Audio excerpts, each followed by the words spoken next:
dari hilangnya aktivis HAM Wiji Tukul. Kali ini kita sedikit berbeda. Kita akan membahas kasus hilangnya aktivis HAM yang bernama Wiji Tukul. Wiji Tukul kerap dipanggil Tukul, meskipun nama aslinya yaitu Wiji Widodo. Lahir pada tanggal 23 Agustus 1963 di Solo. Ayahnya adalah seorang penarik becak dan ibunya terkadang menjual bumbu ayam untuk membantu perekonomian keluarga.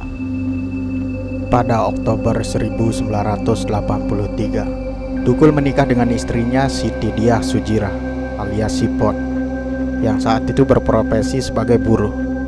Tak lama semenjak pernikahannya, pasangan Tukul dan Sipon dikaruniai anak pertama bernama Fitri Ngantiwani. Kemudian pada tanggal 22 Desember 1993, anak kedua mereka lahir yang bernama Fajar Merah. Bagaimana kisah selanjutnya? Simak sampai habis. Langsung saja kita ke alur ceritanya.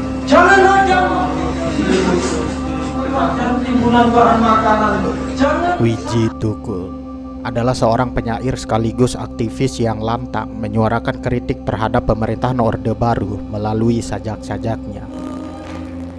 Di mana-mana moncong senjata, berdiri gagah kong kali kong dengan kaum cukong. Wiji Tukul secara terang-terangan mengkritis kondisi sosial dan politik serta militerisme rezim Orde Baru. Sungguh enak hidup di televisi. Puisinya menyebar dan hidup.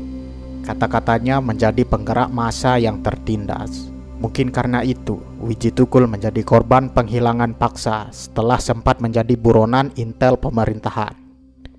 Dan keberadaannya sampai sekarang masih menjadi misteri. Pada tahun 1994, terjadi aksi petani di Beringin, Ngawi. Tukul yang memimpin massa dan melakukan orasi ditangkap serta dipukuli militer.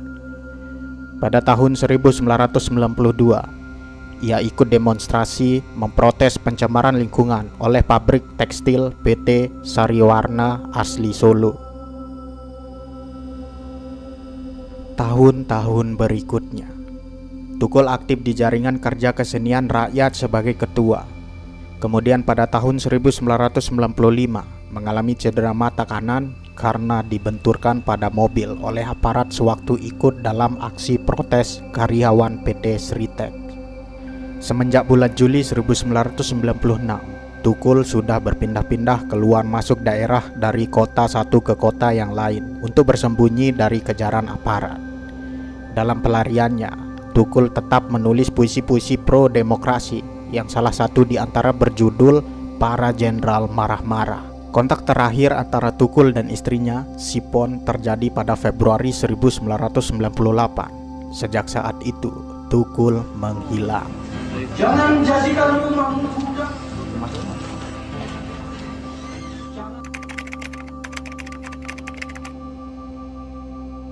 Peristiwa 27 Juli dan kerusuhan Mei 1998 telah menyeret beberapa nama aktivis ke dalam daftar pencarian aparat Kopassus.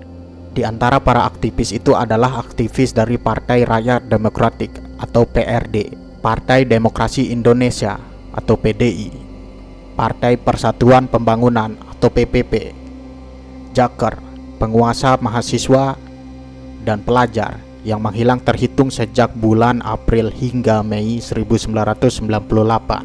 Aku makan coba aku siap. Setelah kondisi membaik pada tahun 2000, Sipon melaporkan hilangnya Tukul pada Komisi untuk Orang Hilang dan Korban Tindakan Kekerasan atau Kontras. Pada tanggal 24 Maret 2000, Kontras telah menerima laporan dari keluarga korban Wiji Tukul atau hilangnya aktivis sekaligus penyair Wiji Tukul. Informasi yang didapatkan terakhir sekitar bulan April hingga Maret 1998. Wiji Tukul sempat bertemu temannya, tetapi sejak saat itu hingga sekarang Wiji Tukul menghilang.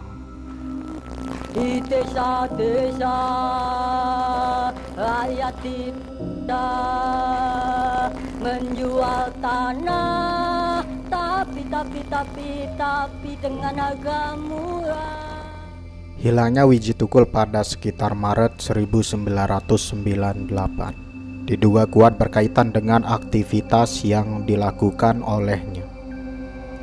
Saat itu bertepatan dengan peningkatan operasi represif yang dilakukan oleh rezim Orde Baru dalam upaya pembersihan aktivitas politik yang berlawanan dengan Orde Baru.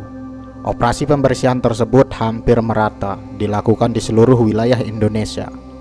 Kita mencatat dalam berbagai operasi, rezim Orde Baru juga melakukan penculikan terhadap para aktivis, sekitar 22 orang yang hingga saat ini 13 orang belum kembali.